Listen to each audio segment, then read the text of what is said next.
High বন্ধুরা, আমি Johnny. তো আমরা শ্রীরামপুর কাজে গেছিলাম লবণের ফ্যাক্টরিতে।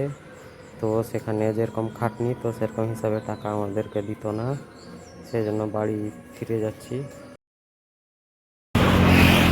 হ্যালো গাইস, তো আমরা কাজে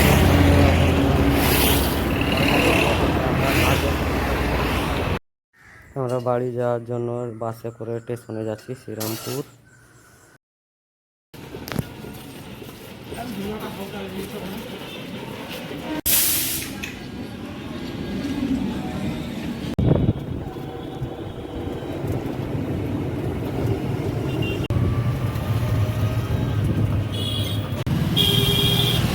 আমরা আজমান চলে আসলাম, এই সবে মাত্র নামলাম। রাস্তায় থেকে দেখে নিয়েছিলাম খুব সুন্দর দৃশ্য, সিনেমেটিক সিন, তাই তোমাদের কাছে শেয়ার করলাম। তো ভিডিওটা এখানেই শেষ করলাম। Tata, bye bye.